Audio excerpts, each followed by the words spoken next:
para entrar a detalle, agradezco a la doctora Perla Basaldúa, neumóloga, la presencia, agradezco mucho tu presencia, doctora Perla, aquí con nosotros en Código Salud para resolver todas estas dudas y conocer más a detalle de qué estamos hablando cuando se trata la fibrosis pulmonar. En lo que estaba la pieza, me comentabas algo bien interesante, te comentaba que yo estaba investigando sobre el tema y veía que se presentaban alrededor de 8 o 9 casos por cada 100,000 habitantes. Pudiera tratarse de una cifra menor considerando otro tipo de cifras con otras enfermedades. Pero algo bien interesante que me acabas de decir, el problema es que está subdiagnosticado.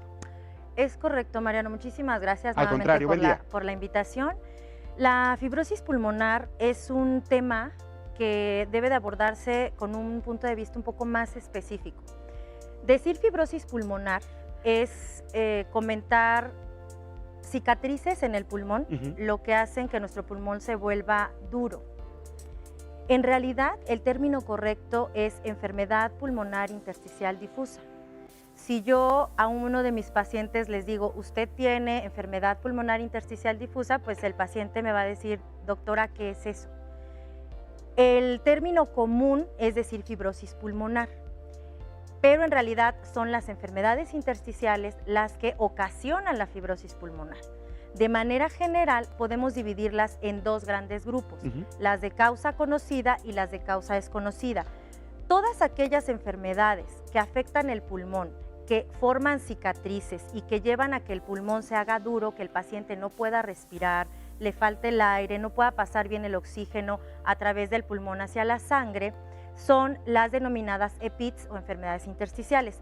Las de causa conocida generalmente se deben, en nuestro medio, por ejemplo, a exposición a aves, se llama neumonitis por hipersensibilidad. Para todas aquellas personas que nos están viendo en este momento hay que tener muchísimo cuidado. ¿Por qué? Porque la exposición a aves en nuestro medio es muy frecuente. Los pacientes cursan con gripas que pueden ser muy simples y a cada rato se enferman. Lo más frecuente es que sean mujeres mayores de 50 años. Y con esto nos referimos, por ejemplo, a personas que tienen muchos pajaritos en casa, que todavía hay personas, las abuelitas, antes era muy común, incluso viajar al interior de la República, es muy común ver a muchas familias tener no solo una jaula, 5 o 6 con N cantidad de pajaritos. Así es, o también aves de corral, exactamente. Entonces, este es un riesgo para poder desarrollar un tipo de fibrosis que se llama neumonitis por hipersensibilidad. Gallinas, gallos, exactamente, patos, ¿sí? Exacto, todas estas, en un sujeto predispuesto genéticamente puede desarrollarla. Otro grupo importantísimo que me gustaría muchísimo hacer un llamado a toda nuestra población, así como a especialistas en común, son enfermedades reumatológicas. La artritis reumatoide, el lupus, el síndrome de Sjögren, por mencionar algunas, son enfermedades autoinmunes, enfermedades que afectan a nuestras propias células y desafortunadamente estas enfermedades pueden afectar al pulmón. ¿Y qué es lo que sucede, Mariano? Esta inflamación crónica puede llevar a la larga a que se formen cicatrices en el pulmón. Entonces, no se da cuenta el paciente que tiene artritis reumatoide que esa tos que está presentando de manera intermitente y esa falta de aire puede ser secundaria a que la artritis reumatoide esté afectando también sus pulmones. Entonces, una de las características es tos. Definitivamente. Definitivamente. Pero como es una tos, suele confundirse. Exacto. Un punto importantísimo aquí que tenemos que tratar es que la tos en la fibrosis pulmonar, independientemente de la causa, es seca. En el EPOC la tos es productiva, hay cierta secreción de moco, la tos es húmeda. En la fibrosis no. En la fibrosis la tos suele ser seca y se acompaña generalmente de falta de aire que va siendo progresiva.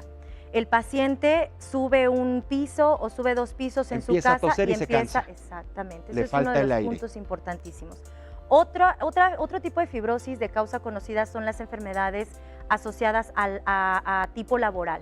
Por ejemplo, los mineros, los que trabajan en la recolección de caña, de café, etcétera, están inhalando partículas inorgánicas que pueden desarrollar inflamación crónica en el pulmón y esto llevar a formación de cicatrices. Bueno, y regresándonos al punto de las aves, me imagino también las personas que trabajan en zoológicos o en tienda de mascotas que vendan demasiadas aves, ¿también tienen algún riesgo también pueden específicamente tener solo por el contacto con el ave? Aquí es importante mencionar que la enfermedad se puede desarrollar en un sujeto genéticamente predispuesto y depende mucho de el tipo de exposición y del tiempo de exposición. Hay personas que pueden estar expuestas durante 10 años y no desarrollar ningún problema, y hay personas que pueden estar expuestas durante 2 meses y desarrollar la enfermedad. ¿Por qué hay una persona más vulnerable que otra? Es correcto, es correcto. ¿Por qué? Se sospecha que actualmente hay algún factor genético que son mutaciones puntuales a nivel de las células de nuestros pulmones que pudieran estar desencadenando una alteración celular que lleve a que ese sujeto en específico sea genéticamente predispuesto a desarrollar fibrosis progresiva ante una causa identificada.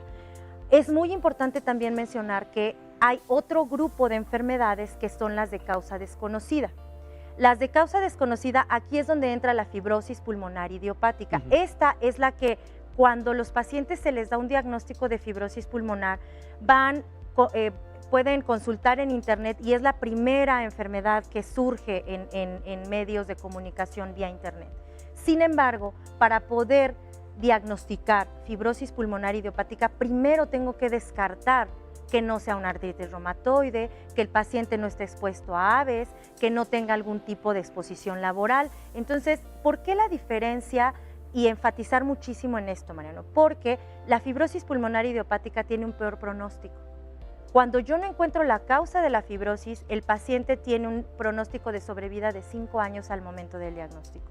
Entonces, si hago la diferencia entre una fibrosis secundaria a exposición o secundaria a enfermedades inmunológicas, entonces el pronóstico de este paciente con fibrosis va a ser muy diferente al del paciente porque está focalizado, con FPI. digamos, el origen. Exacto. Si eres una persona que tienes exposición a determinados químicos, productos, etcétera, bueno, trabajamos con base en eso. Exactamente. Pero cuando no sabemos la causa y el origen, entonces, ¿cómo es el tratamiento? Nos es muy complicado. ¿Por qué? Porque el pronóstico es diferente, el pronóstico es peor en los pacientes. En estos pacientes el tratamiento es antifibrótico.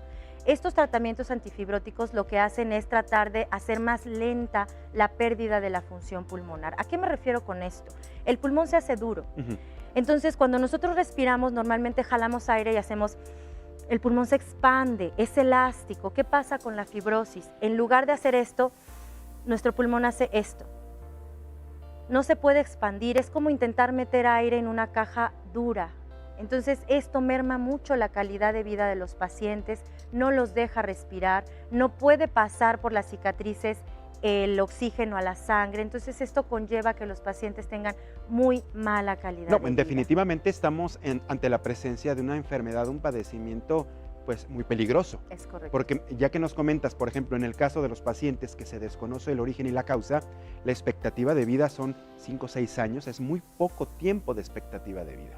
Es correcto. Y me imagino que ya cuando los detectan es porque la enfermedad, digamos, tiene un porcentaje de avance importante.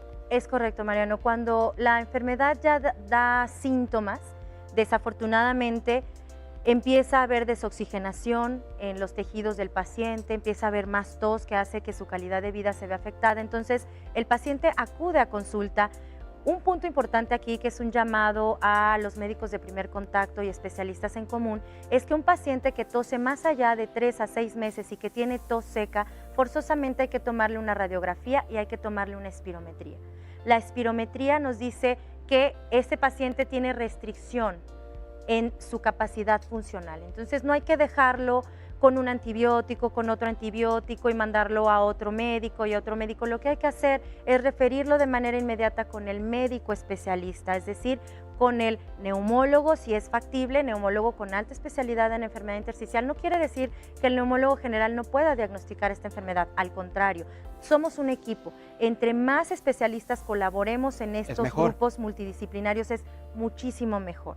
Hay que solicitar a estos pacientes por lo menos un perfil de autoinmunidad básico para ver que su fibrosis no sea secundaria a una enfermedad inmunológica. ¿Por qué? Porque si esa fibrosis es secundaria a artritis reumatoide, por ejemplo, el pronóstico de ese paciente va a ser muchísimo mejor al de un paciente del que no conozcamos la causa. Y ahora, comentabas al principio que no se tiene la información completa.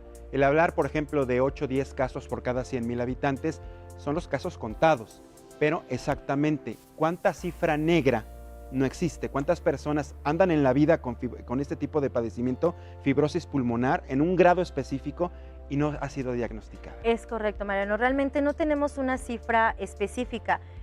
A nivel internacional existe un código internacional, un código de clasificación de enfermedades.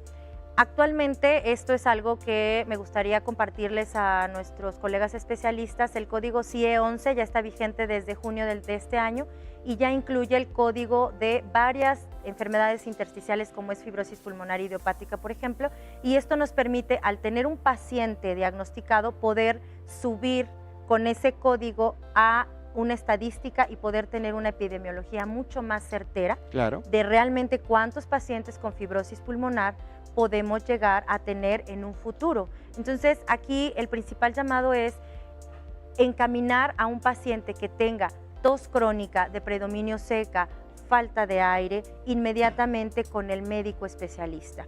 Muchas veces los pacientes creen que esa falta de aire y esa tos se puede deber a un padecimiento cardíaco. A veces no es así. A veces es solamente el inicio de una fibrosis pulmonar lo que pudiera estarse gestando en el pulmón de nuestros pacientes, y el dejarlos 6 meses, 1 año, 2 años, estos pacientes pueden llegar a tener síntomas de 3, 4 años de evolución. Sin embargo, el tener el diagnóstico en una fase muy inicial nos hace propensos a que podamos ofrecerle un mejor tratamiento en fases mucho más tempranas y por ende una mejor calidad de vida. Y aquí vienen 2 preguntas bien importantes.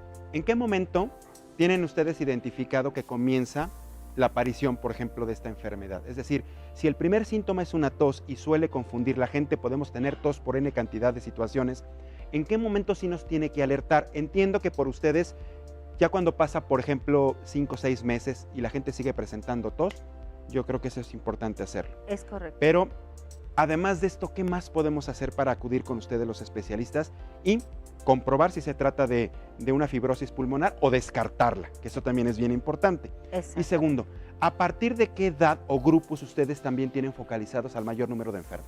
Así es. El principal síntoma que va dirigido como algo muy específico a la población que nos está escuchando en este momento es la tos, como ya lo habías mencionado, una tos que no se quita ni con antibióticos, con nada, pues, con nada. Ya de plano. Hay que acudir independientemente de la edad. Evidentemente, estas enfermedades se enfocan principalmente a personas mayores de 50 años en general. Sin embargo, hay que clasificarlos de acuerdo a edad. ¿Por qué? Si tengo una paciente que desde hace 6 años fue diagnosticada con artritis reumatoide y empieza con tos, aunque esa paciente tenga 40 años o tenga 35 años, si esa paciente tiene tos desde hace 3 meses, hay que mandarla con el neumólogo. Aunque su reumatólogo la esté viendo de manera adecuada, es el pulmón un blanco muy importante para esta enfermedad y hay que enviarla de manera inmediata. Entonces, cuando hay un factor de riesgo identificado, se puede presentar la enfermedad en edades mucho más tempranas. Entonces, aquí es algo muy importante identificar. Pacientes que tienen artritis reumatoide, enfermedades inmunológicas, la pueden presentar a edades más tempranas. Aquellas mujeres que tienen aves en casa, es muy importante considerar que a partir de los 35, 40 años también la pueden presentar. Y los pacientes con fibrosis pulmonar idiopática que no tienen un factor de riesgo identificado, generalmente ocurre más en hombres mayores de 55 años. Entonces, estos son los grupos de edad más específicos y ante cualquier eventualidad de tos que dura más de 2, 3 meses, 4 meses, hay que acudir de manera inmediata con el neumólogo. Ya nos comentabas que cuando la causa no es identificable es muchísimo más difícil el tratamiento y la expectativa es baja. Pero cuando sí es identificable, ¿qué se hacen con esas personas? Es decir, nos estás comentando, doctora, que los pulmones se hacen duros por esta cicatrización. Cuando ubicas una causa, un origen de una fibrosis pulmonar, logras, digamos, extender tanto la expectativa y calidad de vida y quitar esa dureza del pulmón. ¿Se logra con tratamiento o es cirugía? Aquí tenemos que puntualizar algo muy importante. Si yo tengo la causa identificada, el tratamiento va dirigido a lo que me ocasionó la cicatriz en el pulmón. Cuando ya hay fibrosis en el pulmón, esa ya no es curable, es decir, yo no puedo deshacer las cicatrices del pulmón. Lo cicatrizado se queda. Cicatrizado se queda, es correcto. Si yo tengo una causa identificada, entonces ahí sí puedo tratar la causa y frenar la fibrosis. y con esto mejorar la expectativa de vida del paciente. Ujú. Si yo no tengo una causa identificada, entonces el pronóstico es peor. Hay tratamientos actualmente antifibróticos que pueden ayudar a que esa fibrosis se haga más lenta. De igual forma, esos antifibróticos no quitan la fibrosis del pulmón. Lo que está cicatrizado sigue igual y lo que nos ayuda este tratamiento es a tratar de hacerlo un poquito más lenta, que esos pacientes puedan respirar un poco mejor por más tiempo, que tengan menos tos, que su calidad de vida pueda ser un poco mejor, Mariana. Me imagino que son pacientes incluso que en algunos casos tengan que andar jalando el tanquecito de oxígeno, ¿no? Es muy incómodo para ellos y me imagino que se incrementa si el paciente fuma.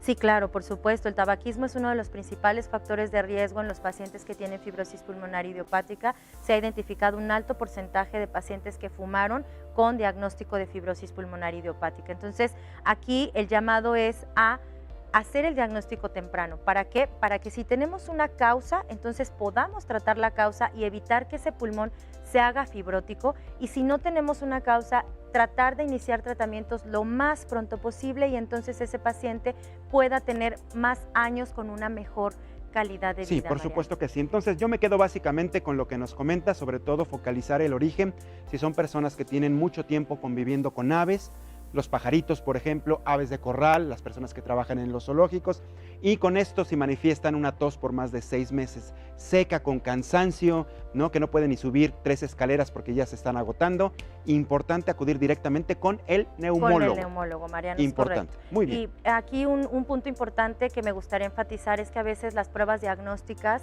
no están disponibles en todos lados. Entonces, debido a esto, pues la necesidad de crear centros de referencia por la dificultad de diagnóstico de estas enfermedades. Actualmente, CREPID es un centro de referencia en enfermedad pulmonar intersticial difusa. Se ofrecen todas las herramientas diagnósticas como son pruebas de autoinmunidad, pruebas de función pulmonar, análisis histopatológico para estos pacientes. La página de internet es www.crepid.mx.